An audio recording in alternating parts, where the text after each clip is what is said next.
신약성경 419면 요한계시록 21장 1절에서 8절까지의 말씀,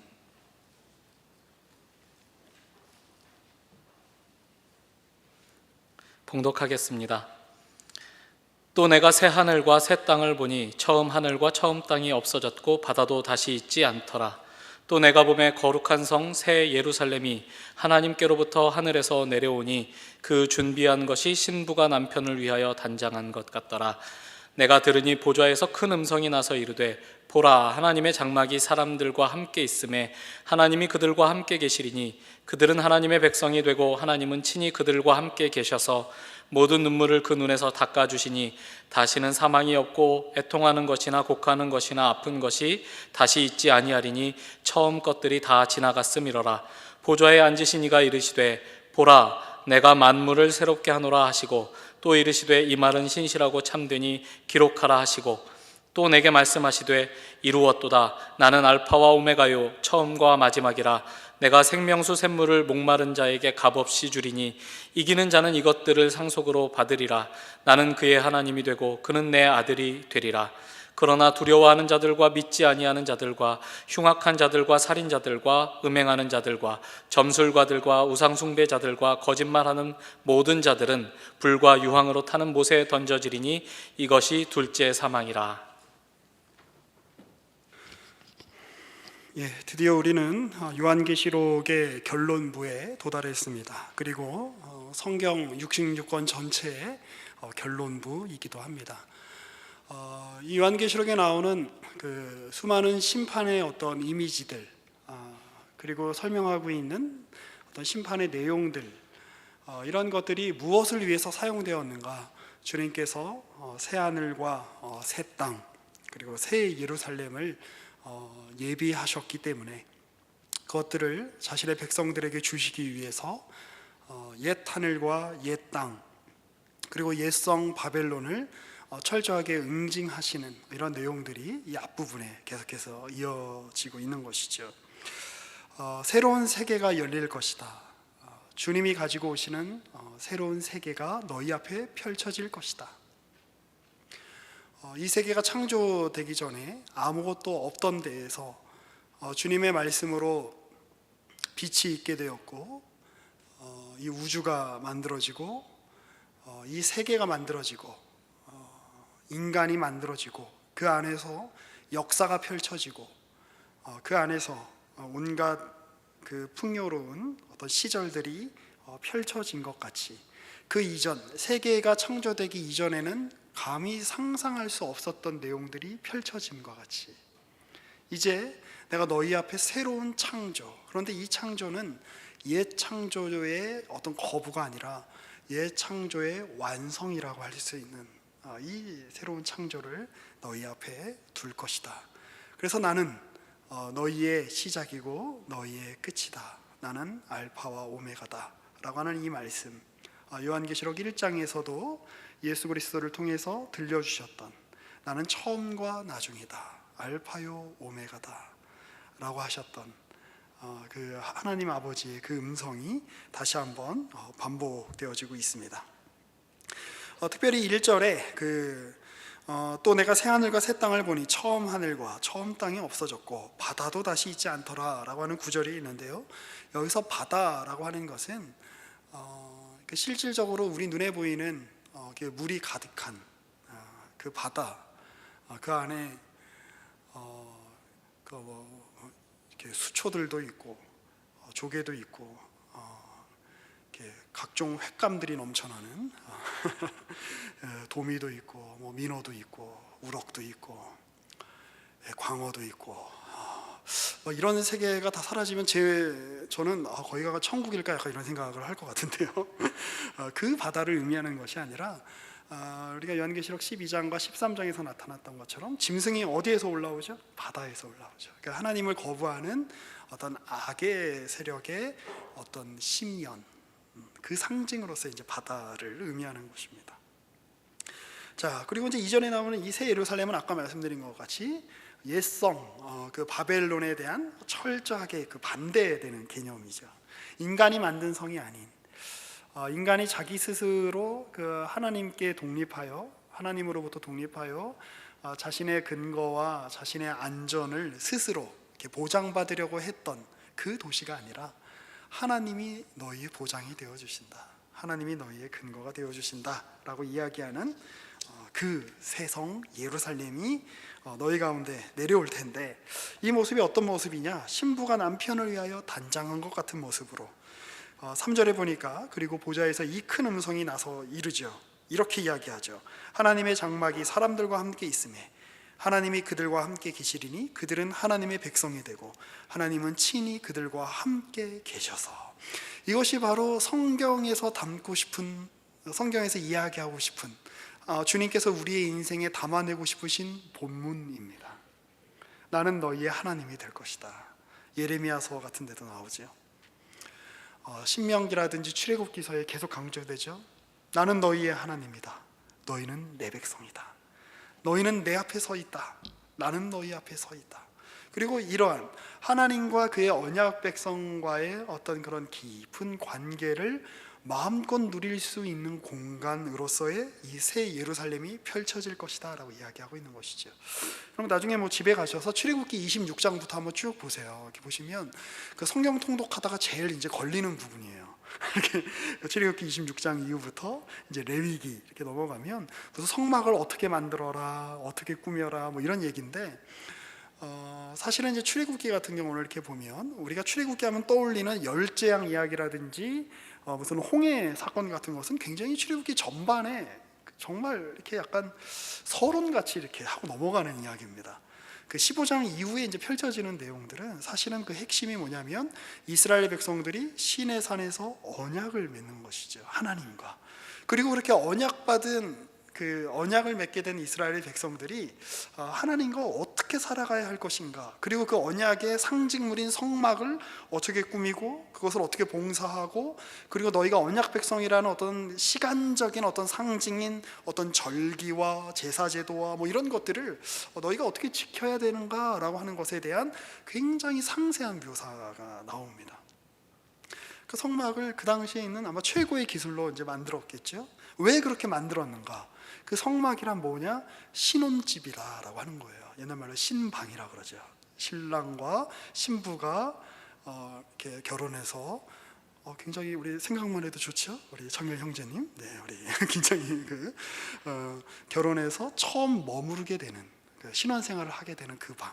어느 사회건 그런 방은 굉장히 아름답고 예쁘게 꾸미기 마련이죠. 성막이란 그런 거다. 그러면 포커스가 뭡니까? 초점이 뭡니까? 성막이 얼마나 비싼 재질로 만들어졌는가, 얼마나 고급한 방식으로 그 어떤 문양이 새겨져 있는가가 초점이 아니라 그것은 무엇을 위한 것입니까? 신랑과 신부의 사랑, 신랑과 신부의 기쁨을 위한 것이다라고 하는 것이죠. 자, 새 예루살렘이 예비되어 있다. 새하늘과 새 땅이 예비되어 있다.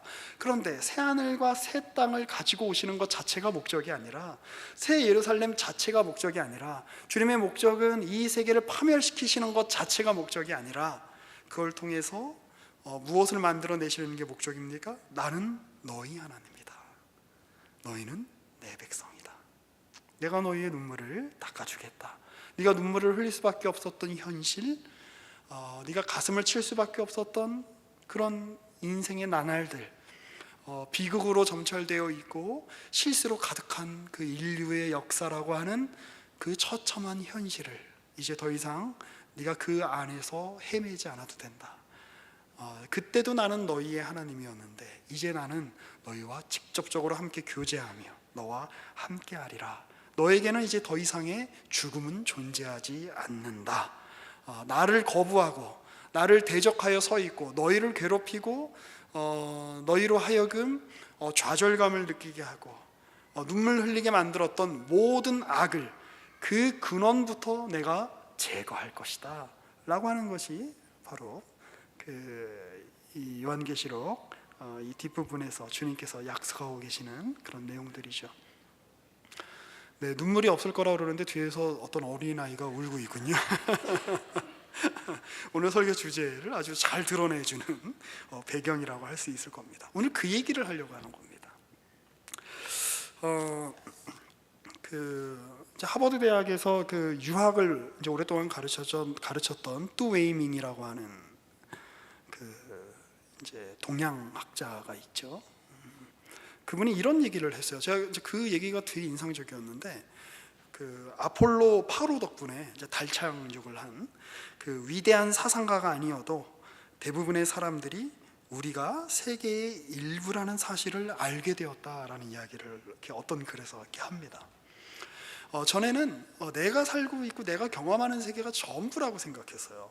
그런데 과학기술의 발달과 미디어 기술의 발달로 우리가 살고 있는 세계가 내가 눈에 보이는, 내가 직관적으로 경험할 수 있는 세계가 전부가 아니라 나의 경험과 나의 직관을 넘어선 세계 안에 우리가 있는 거구나 라고 하는 사실을 알게 되었죠.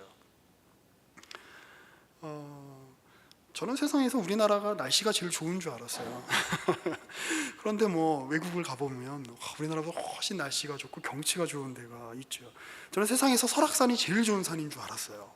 물론 뭐 지금도 제 마음 속에서는 그런 마음이 있지만, 그 운남 지역에 갔을 때 그 아름다운 그 산세를 보면서 그 비교 자체가 좀 어렵다, 약간 이런 생각을 하게 되었습니다.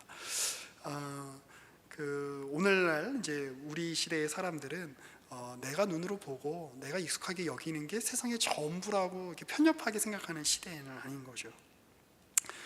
뭐 미세먼지 문제만 하나만 놓고 봐도 그렇죠. 그리고 뭐 요즘 이제 북한과 미국과의 어떤 그 대화 논의들이 아주 계속 이루어지고 있는데, 그 미국에서 누가 대통령이 되냐 우리랑 상관없는 일이 아닌 거죠. 그 중국에서 공장을 얼마나 짓느냐 우리와 상관없는 일이 아닌 거죠. 이게 다 이렇게 연결이 되어 있다는 것. 우리의 세계가 그 전 지구적인 어떤 그 네트워크 속에 있다는 것을 우리가 이제 체감하는 시대에 살고 있습니다. 그래서 우리의 마을, 내가 익숙하게 여기는 도시, 가정, 직장, 정부 체계, 이게 전부가 아니다라고 하는 사실을 우리는 알게 되죠. 자, 이 요한계시록은 끊임없이 이 세상의 종말에 관해서 이야기를 합니다. 끝에 관해서 이야기를 해요. 그런데 이 끝이라는 개념이 공간적이기도 하고 시간적이기도 합니다. 뭐냐면 시간적으로는 지금 로마 황제가 지배하는 이 로마 제국이 영원할 것처럼 보이지만 그거 끝난다.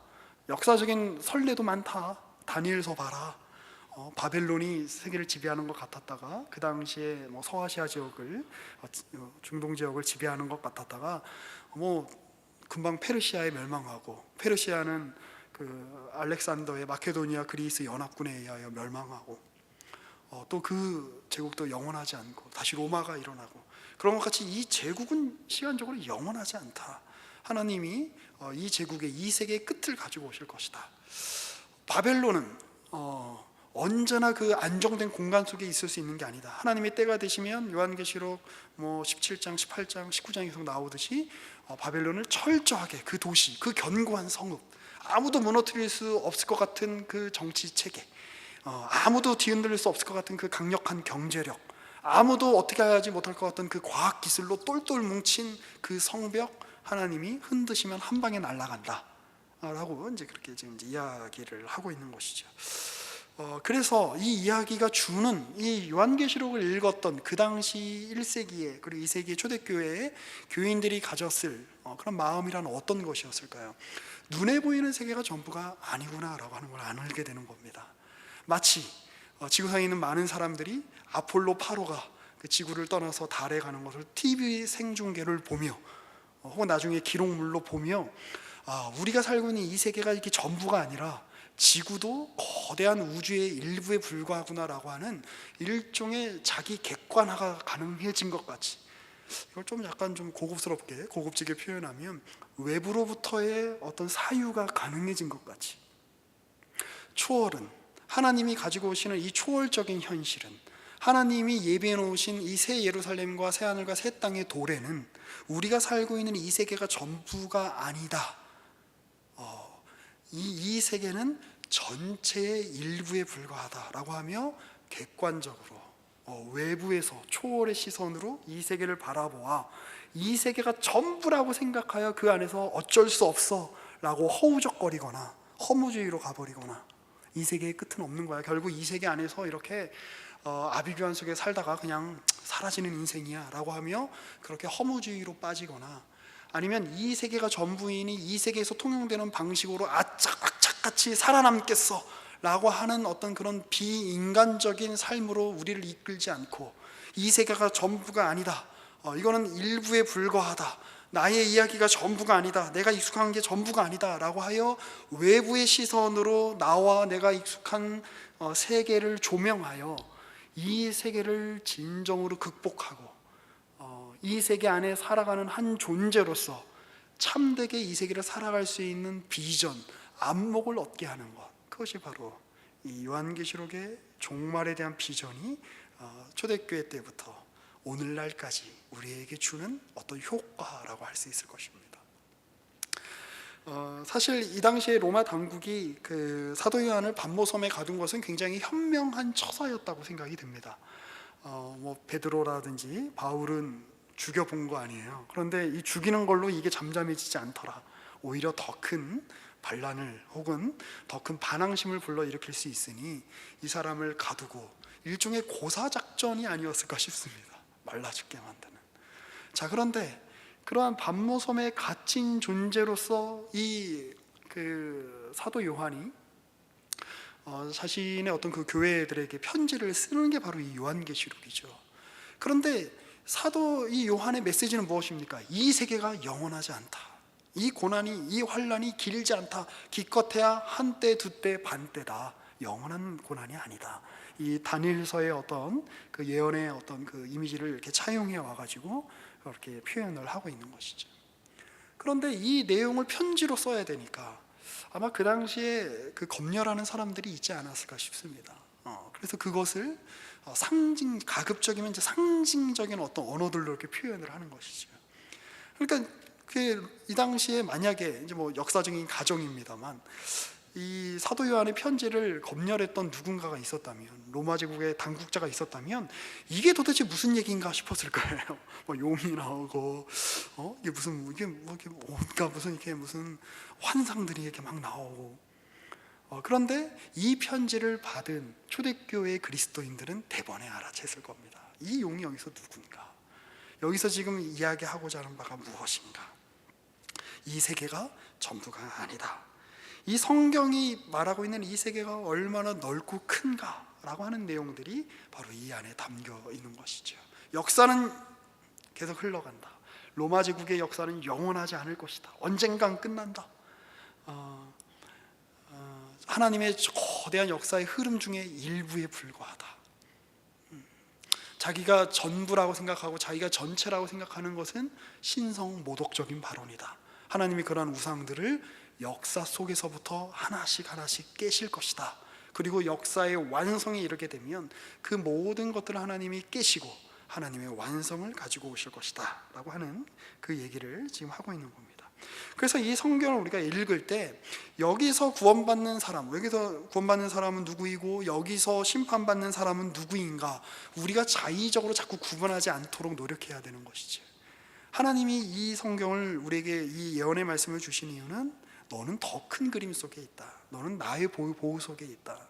나의 더 큰 계획 속에 있으니 이 현실을 멋있게 살아봐라 라고 하는 의도로 주신 것이지, 이 내용들을 가지고 그래 우리는 14만 4천에 해당하고 너희는 짐승이야 라고 하며 우리 눈앞에 보이는 어떤 대상이나 어떤 집단을 차별하고 혐오하고 어떤 특정한 이데올로기만을 주장하는 것이 아니라 하나님이 가지고 오시는 이런 미래는 우리가 지금 현재 예측할 수 없는 것이고 우리가 감히 상상할 수도 없는 것이니 그 미래에 대해서 너희의 마음을 열어야 된다라고 하는 그런 내용들을 우리가 또한 이 내용을 통해서 이렇게 배우게 되는 것입니다. 마치 하나님의 세계 그리고 하나님의 뜻은 우리 앞에 이렇게 번쩍하는 그런 순간에 우리 눈앞에 도래하는 것 같습니다. 사실 우리의 뇌에는 이제 중간뇌라는 게 있죠. 간뇌라는 게 있는데 급격한 변화를 되게 싫어한답니다. 그래서 뇌과학자들에 의하면, 그래서 여러분들이 작심삼일밖에 안 되는 이유가 거기에 있는 거예요. 내가 의지가 없어서 그런 게 아니라 뇌의 작용인 겁니다. 되게 스트레스를 받아 한대요. 너 왜 안 하던 짓을 하고 그래? 너 왜 안 하던 공부를 하고 그래? 너 왜 안 하던 성경을 읽고 그래? 가지 마, 하지 마. 계속 이렇게 반항을 하는 거죠. 일종의 이제 그 자기 정체성을 그래야 이제 지킬 수 있기 때문에 일어나는 작용일 겁니다. 근데 역설적으로 내가 치매 같은 게 걸리지 않으려면 신선하고 건강하려면 그렇게 오래 살려면 새로운 경험을 많이 해야 된답니다. 그러니까 괴로운 거죠, 뇌의 입장에서는. 이게 약간 역설이죠. 그러니까 내가 건강하게 오래 가려면 새로운 경험을 많이 해야 되는데 그게 또 한쪽에서는 굉장한 스트레스로 이렇게 받아주는 거죠. 그 마치 그 급격한 변화를 싫어하는 그 중간뇌의 작용처럼 그 대부분의 사람들은 새로운 어떤 변화를 거부합니다. 그렇지만 현실을 놓고 보면 내가 하기 싫어라고 하는 그 마음만 사실 존재하는 거지. 그 수용하기 싫어하는 그 엄연한 현실 자체를 거부할 수는 없습니다. 대표적인 게 죽음이죠. 죽음을 맞이하고 싶은 사람이 어디 있습니까? 그러나 죽음을 피할 수 있는 사람이 어디 있습니까? 또 이렇게 구체적으로 예를 들면 이렇게 아이가 유치원에서 초등학교 가는 일이죠.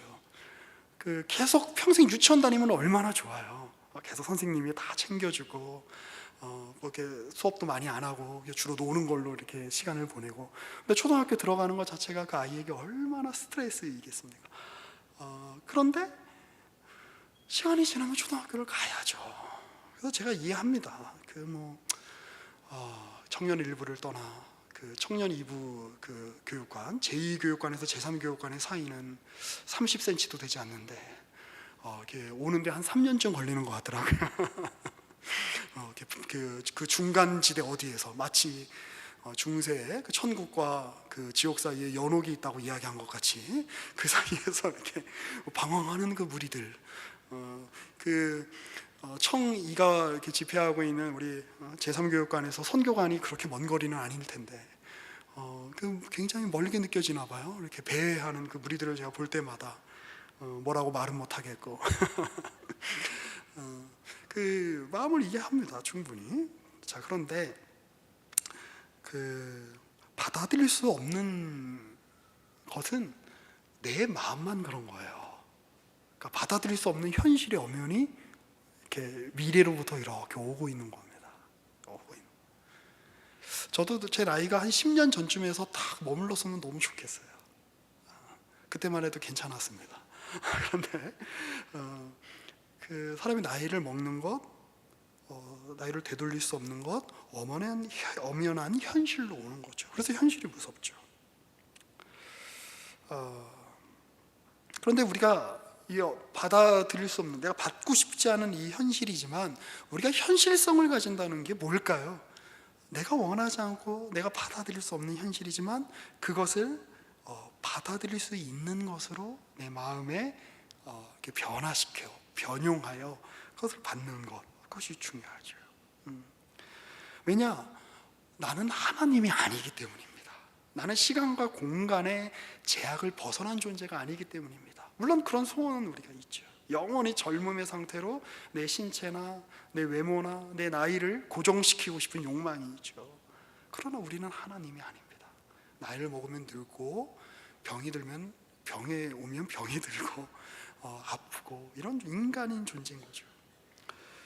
그런 부분에 있어서 도래하는 현실을 담담히 받아들이고, 그리고 도래하는 현실을 받아들인다라고 했을 때 원하지 않는 현실, 내게 익숙하지 않은 현실이라고 했을 때 자포자기하라는 뜻이 아닙니다.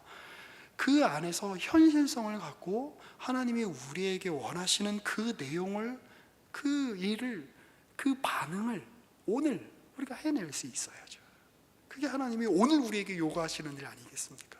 왜 여러분은 자꾸 과거로 돌아가려고 하시죠? 과거에 영광스럽던, 좋았던 시절, 행복했던 그 시절 지나갔습니다. 오지 않습니다. 새로운 현실이, 미래가 때로는 원치 않는 모습의 형식으로 내 앞에 오는 것 같이 보여집니다.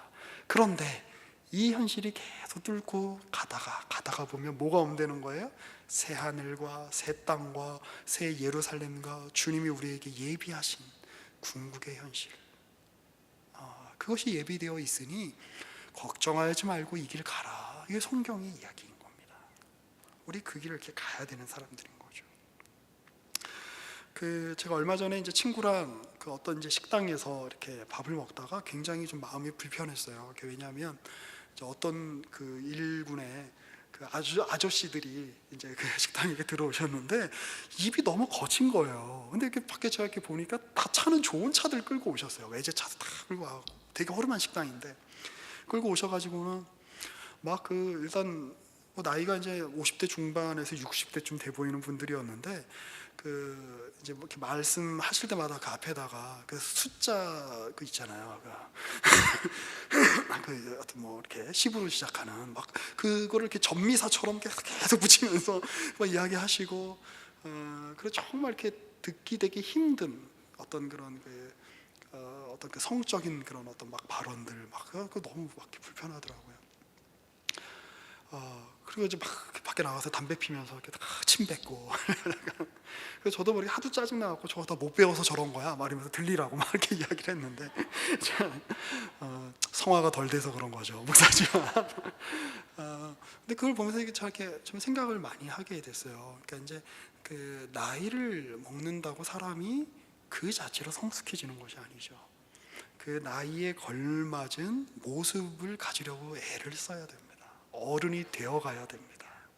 근데 그분들 이렇게 보니까 약간 고등학교 때 철없던 시절, 20대 때 그 철없던 시절에 어떤 그 로망이 있으신가 봐요. 남자들은 약간 그런 게 있죠. 그래서 막 얘기하고 서로에 대해서 막 이렇게 막 면박 주고 술 먹고 싸우고 근데 별로 어른스럽지 못한 모습인 거죠. 그 사회적으로 안정적인 지위에 있지만 그 지위에 어울리지 않고 못나고 속 좁고 심지어 박사 학위가 있음에도 불구하고 배우지 못한 태도를 가진 사람들을 우리가 얼마나 많이 봅니까? 우리가 그런 사람들의 잘못을 반복해서는 안 된다라고 하는 겁니다. 현실성을 가져야 됩니다. 기독교적 의미예요.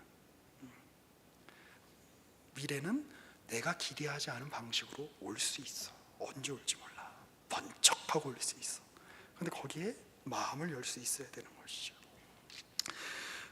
그런 이들의 잘못을 반복하지 말고 우리가 역할을 잘 감당하는 자유로운 시민이 될 필요가 있는 것이죠. 하나님 나라의 시민. 그래서 우리의 인생이 위계 질서나 계약 관계나 뭐 지배 피지배 관계에 묶인 것이 아니라 이 안에서 만들어내는 참된 본문 뭘까요? 요한복음 15장이나 갈라디아서 2장 20절에서 이야기하고 있는 내가 그리스도 안에 살고 그리스도가 내 안에 사시는 깊은 우정, 지난번에 말씀드렸듯이 깊은 교제, 그런 것들이 우리 안에 이렇게 만들어져야 되지 않을까요? 어떤 우정의 어떤 향연, 꽃피움, 폭발 이런 것들이 나의 어떤 그 욕심의 향연, 어떤 이기심의 폭발, 서로를 정죄하는 것에 어떤 열매 맺음, 관계가 다 깨지고 이런 것이 아니라 인간이에요. 우리는. 그러니까 인간이란 말은 한계가 있다는 뜻입니다. 사도 요한은 사람이었어요. 그래서 밤모섬에 갇혀 있는 거예요. 고난을 받는 거예요. 핍박을 당하는 거예요. 그런데 그 고난당하는 몸에, 그 핍박당하는 현실에 하나님의 그 영원한 은혜를, 하나님의 그 영원한 나라를, 영광스러운 그 하나님의 왕국이 그 안에 담기는 거예요. 그게 우리의 현실이라는 거예요. 그래서 우리가 가져야 되는 현실성은 이런 서로 상반되는 이 두 가지 특성이 약간 모순적으로 혹은 역설적으로 결합되어 있는 겁니다. 하나는 우리의 한계성을 솔직하게 인정하는 겁니다. 그래, 우리는 한계가 있어. 나는 여기에도 존재하면서 동시에 뭐 어디 나이트클럽에도 존재하고 어디 도서관에도 존재하고 이럴 수 있는 존재가 아니죠. 우리는 공간적인 한계가 있어요. 우리는 능력의 한계가 있어요. 우리는 각자 자기가 갖고 태어난 DNA가 다르고 기본적으로 이렇게 선호하는 것이 다른 나라고 하는 아주 구체적이고 제한적인 존재로 있어요. 그걸 인정하는 것이 중요합니다. 우리 공동체도 마찬가지입니다. 제가 요즘 그런 얘기 많이 하는데, 여러분 세종대왕 때도 세종대왕에 대해서 반대하는 사람들이 있었을까요? 없었을까요? 당연히 많았습니다. 그렇죠? 우리가 시간을 지내놓고 보니까 그 시대가 이상적으로 보이는 것이지, 그 안에도 인간의 현실이라고 하는 것은 언제나 다툼이 있고, 언제나 불편함이 있고, 언제나 긴장이 있고, 언제나 모순이 있는 것이 인간의 현실이에요. 그런데 하나님이 어디로 찾아 들어오신다고요? 그 모순된 인간의 몸으로, 인간의 현실로, 인간의 인생으로 찾아 들어오신 예수 그리스도, 그것까지 다 품어서 그 모든 모순과 말도 안 되는 현실의 임마누엘로, 구약의 셰키나라고 하죠. 하나님의 임재의 영광을 다 담겠다. 이게 예수 그리스도고, 이게 구원인 것이죠. 그래서 우리가 가져야 되는, 현실적으로 가져야 되는 또 하나의 태도는 뭐냐면, 이거는 기독교인만이 가질 수 있는 현실성인 거예요. 우리에게는 새하늘과 새 땅이 예비되어 있다. 우리에게는 완성이 예비되어 있다. 그래, 나 지금 굉장히 못났다. 나 지금 굉장히 한계가 많다. 우리 공동체 지금 굉장히 이렇게 좀 부족한 거 많다. 그러나 이게 우리의 끝이 아니라는 거, 이것이 우리의 현실적으로 이것이 우리의 끝이 아니라 영광스러운 미래가 존재할 것이다. 우리 그거 아는 사람들이다. 언젠가는 업그레이드 될 것이다. 언젠가는 기기를 바꿀 것이다. 핸드폰을 한번 생각해 보시죠. 휴대전화. 그 옛날에 스마트폰이 처음 나왔을 때, 제가 이제 그 신대원에서 이렇게 공부할 때였는데, 이런 얘기 해도 되는지 모르겠어요. 그 이제 어떤 저희 좀 어떤 형이, 뭐 지금 이제 목사님이죠. 다른 데서 사역하고 계시는, 이제 신대원 1학년 때인가 2학년 때인가 그런데, 스마트폰이 처음 나왔을 때 초창기 모델을 산 거예요. 제가 뭐 어느 모델이라고 얘기는 못 하겠는데, 그 모델을 쓴 사람들이 다 진짜 그 나중에 죽어서 사리가 나왔다 그래요. 하여튼 근데 이제 거기에만 카톡이 안 되는 거예요. 나중에 이제 그 이후 모델을 산 우리는 다 카톡이 되는데, 그래서 이제 수업 시간에 막 교수님 막 얘기 막 험담도 하고 막 이러면서 카톡을 우리끼리 막 얘기하는데, 그 형은 그 카톡이 안 되니까 그냥 막 도대체 무슨 얘기하는 거야, 나도 좀 껴줘 막 이러면서, 내가 언젠가는 이거를 자동차로 이 기계를 부셔버리고 이걸 동영상으로 찍어서 올릴 거야 막 이러면서 막 이렇게 화냈던 그런 기억이 있어요. 그런데 이제 잘 돌아가지 않던 그 어플리케이션인데, 혹은 굉장히 고화질로 이렇게 찍었는데, 내 카메라로 봤을 때는 굉장히 이게 좀, 내 그 휴대전화로 봤을 때는 별로인 거예요. 그런데 그 기계를 바꿔서, 신형 기계로 딱 바꿔서 같은 사진을 봤는데 완전히 너무 다른 그림처럼 보일 때가 있잖아요. 자, 새하늘과 새 땅이라는 게 뭘까요? 우리 인간이라고 하는 존재는 이 세계, 이 하늘과 이 땅 안에서, 이 네트워크 안에서 존재하는 존재들이죠. 우리 육신이 이 시공간을 떠나서 존재할 수 없잖아요. 그런데 죄 때문에, 그 악 때문에 한계가 있는 거예요. 불편함이 있는 거예요. 그런데 새하늘과 새 땅이 되면 모든 것이 사라지는데 뭐는 남는 거예요? 정보는 남는 거예요. 그러니까 저와 여러분이라고 하는 정체성은 계속 유지가 되는 거예요. 그런데 저와 여러분이라고 하는 이 각자성, 저와 여러분이라고 하는 이 기본적인 정체성은 그대로 존재하면서, 이 정체성이 마음껏 펼쳐지게 될 이 시간과 공간이 하나님께서 온전히 회복하시는, 그 하나님의 창조의 의도에 완전히 부합하는 그러한 멋진 세계로 하나님께서 우리를 이끌어 가신다. 이게 우리가 가져야 되는 현실성인 거예요. 우리 그런 마음 갖는 거죠. 봐라, 내가 아직 할부가 30개월이 남았지만 30개월만 지나면 내가 새로운 기종으로 바꿀 것이다. 그것이 나의 현실이다. 이해되세요? 내가 지금 이게 기계가 너무 후져서, 이런 표현을 써도 되는지 모르겠어요. 이게 너무 후져서 내가 뭐 제대로 어플도 제대로 안 돌아가고 뭐 사진을 찍어도 진짜 그지같이 나오고 이러지만, 30개월만 지나봐라, 내가 기계 바꾼다. 그러면 내가 멋지게 찬란한 사진을 찍을 거다. 멋지게 동영상 편집해서 유튜브에 올릴 거다. 우리는 지금 그 죄의 현실, 죄가 여전히 그 영향력을 발휘하고 있는 시공간 속에 살고 있기 때문에 완벽하지 않아요. 당연해요, 여러분. 여러분 모임 안에서 상처받으시는 거 당연한 현실이에요. 여러분 삶에 눈물이 있는 거 당연한 거예요. 네. 아직 기계가 완벽하지 않거든요. 아직 부족하거든요. 아직 노예 계약이 남았거든요. 30개월이. 그런데 그 시간 지나간다. 그러니 그런 멋진 하나님이 가지고 오실, 우리 비록 지금은 그러니까 그런 걸 꿈꿔보려는 거예요. 이제 우리가 앞으로 이제 요한계시록 남은 우리가 그 부분에서 우리가 다룰 내용들인데, 지금 우리의 우정은 굉장히 불안합니다. 지금은 굉장히 이렇게 가깝고 좋은 사이인 것 같지만 그 시간이 지나면서 우리가 소중하게 생각하는 것이 얼마나 그 찰나적으로 주어져 있는 것인가라는 생각을 요즘 정말 절감을 합니다. 여러분 옆에 있는 남자친구, 여러분 옆에 있는 여자친구 결혼식장까지 그렇게 같이 가게 될까요? 바뀌는 경우 저는 수없이 많이 봤습니다. 지금 여러분 옆에서 가장 친하다고 생각하는 그 친구들, 지금 여러분 옆에서 우린 정말, 우리 조는 정말 끈끈해, 난 정말 네가 있어갖고 나 우리 남북에 나오는 게 너무 즐거워라고 했던 이 그런 우정의 관계들 몇 개월이나 갈까요?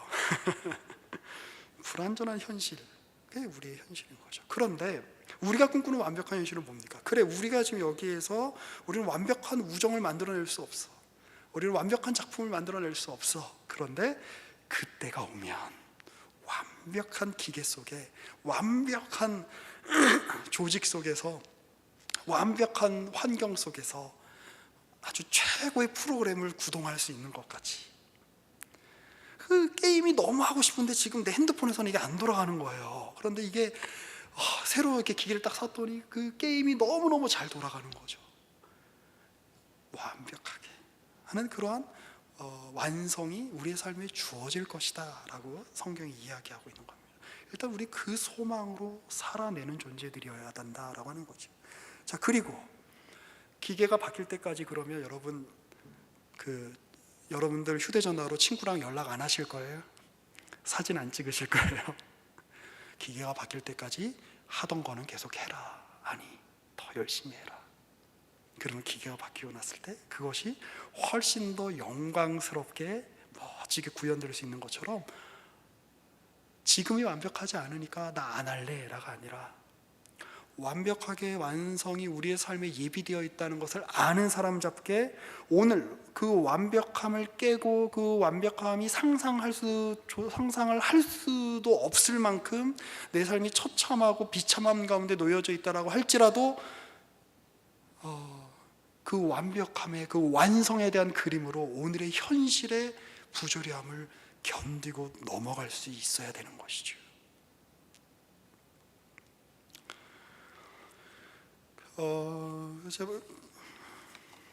제가 지난번부터 이렇게 음악 얘기를 좀 이제 하는데 제가 좋아하는 그 피아노 연주자 중에 키스 자렛이라고 있습니다. 이제 퓨전 재즈 피아니스트인데 그분의 앨범 중에 아마 가장 유명한 앨범을 꼽으라 그러면 1975년에 퀼른에 있는 이제 어떤 공연장에서 한 퀼른 콘서트라고 하는 작품입니다. 이분은 이제 어렸을 때부터 음악 천재였어요. 그래서 클래식도 다 섭렵하고 이제 퓨전 재즈를 연주하셨던 분인데, 피아노로. 그러니까 모든 연주가 다 즉흥곡이었어요. 근데 1975년에 이제 어느 날 그 퀼른에 있는 그 어떤 17살짜리 이제 독일 그 여자 청년이라고 해야 되겠죠. 그 공연을 기획한 거예요. 그래서 키스 자렛을 불렀어요. 그리고 이제 사람들이 다 기대를 하면서 준비하고 있는데 이 키스 자렛 대부분의 이제 연주자들이 좀 그렇지만 이제 그 피아노에 굉장히 민감한 거예요. 근데 이제 자기가 원했던 피아노가 공연장에 없는 거예요. 그러니까 같은 상표는 있었는데 그 자기가 원했던 기종이 아니었던 거죠, 모델 넘버가. 그리고 그나마 있던 것조차도 이렇게 도저히 연주를 할 수 없는, 음이 이렇게 고르지도 않고, 이거 도저히 이건 연주를 못한다. 그래서 나 연주 못하겠다. 그리고 이렇게 딱 나가버리죠. 그러니까 이 여자애가 너무 이제 큰일 났잖아요. 이제 공연을 해야 되는데 지금 피아노 상태도 저렇고 연주자도 나 못해 먹겠다 막 이러고. 그래서 어쨌든 이제 원하는 피아노를 찾으려고 그냥 악기점을 다 도는데 마침 하나 있었던 거예요. 그런데 그거를 가지고 와야 되는데 그날 마침 또 폭우가 오는 겁니다. 막 비가 내리니까 이제 난리 났죠. 그래서 키스 자렛이 나 그냥 갈게 그러고 차에 타려고 그러는데 붙잡고 비가 막 오는데 그 여자애가 좀 공연을 해주면 안 되냐. 그래갖고 원래 공연 시간이 뭐 8시인가 9시에 시작하기로 했는데 뭐 그거보다 훨씬 지난 이제 시간에 이제 공연을 하게 됐대요. 근데 그 당시도 키스 자렛이라는 연주자는 또 이렇게 허리나 이런 데도 이렇게 좀 굉장히 이렇게 좀 질병을 앓고 있어서 몸이 굉장히 좋지 않은 상황이었는데 피아노도 안 좋죠. 공연은 예정 시간보다 훨씬 딜레이 돼서 지금 이제 공연이 시작됐죠. 모든 게 공연을 할 수 없는 분위기인 거예요. 그런데 그때 어마어마한 명작이 나오는 겁니다. 그 도전을 뚫고 그 한계를 뚫고 그 음악의 어떤 걸 내가 보여주리라.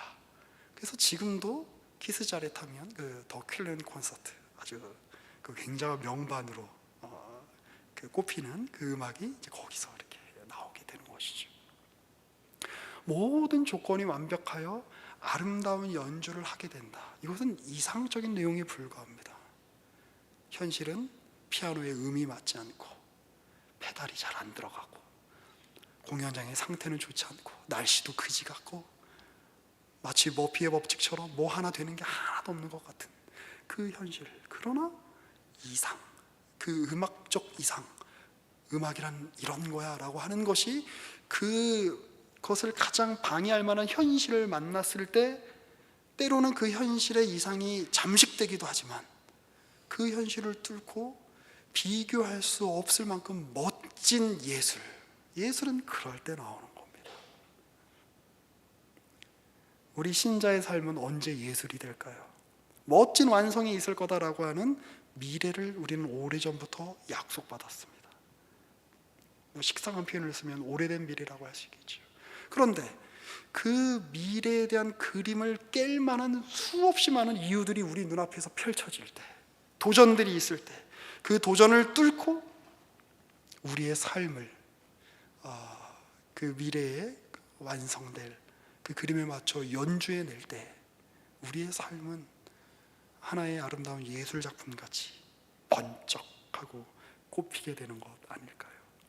하나님이 그 일을 위해 새 예루살렘이 하늘에서부터 인간이 만들어낸 것이 아니라 하늘에서부터 도래하듯이 우리가 익숙하고 우리가 만들 수 없고 우리가 상상할 수 없는 현실로 오늘 날마다 하루하루 깜짝 놀랄 현실을 우리에게 허락하시는지도 모르겠습니다. 그런데 그 현실이 우리를 망하게 하는 것이 아니라 우리를 꽃피게 하고 우리의 구원을 완성하고 우리의 삶을 예술로 만드는 그러한 하나님이 가지고 오시는 새로운 번쩍이는 내일, 오늘, 현실, 그 시간들이라고 하는 사실을 기억하시며 오늘 여러분들 앞에 거슬리는 것들, 포기하고 싶게 만드는 것들, 되돌아가고 싶게 만드는 것들,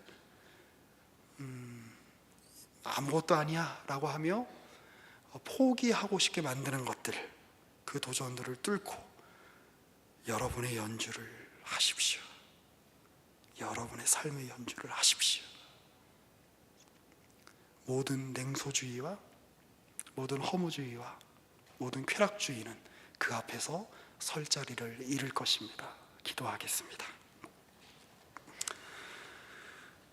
하나님, 예수의 오심이 우리 인간이 기대할 수 없고 상상할 수 없는 방식으로 이루어졌던 것과 같이 주님께서 가지고 오시는 새하늘과 새 땅, 주님께서 예비하시는 새 예루살렘, 우리가 만들 수 없고 우리가 기대할 수 없는 방식으로 올 것입니다. 그러나 그 일이 우리의 당혹감만을 위해서 주어지는 일이 아니라 하나님의 완성과 하나님의 일하심을 드러내는 그 일로 우리 앞에 오게 될 것입니다. 우리 그런 미래를 보장받은 이들이니 그렇게 하나님이 가지고 오시는 미래 앞에 우리의 마음의 문을 활짝 열고 그 미래를 우리의 시간으로 받아들이며 하나님이 우리에게 이루어 가시는 그 일들을 우리가 믿음으로 아멘하며 고백하며 주님이 가지고 오시는 현실들을 우리가 받아들일 수 있도록 주님 우리에게 지혜와 용기를 더하여 주옵소서. 우리의 구주 되시는 예수 그리스도의 이름으로 기도합니다. 아멘.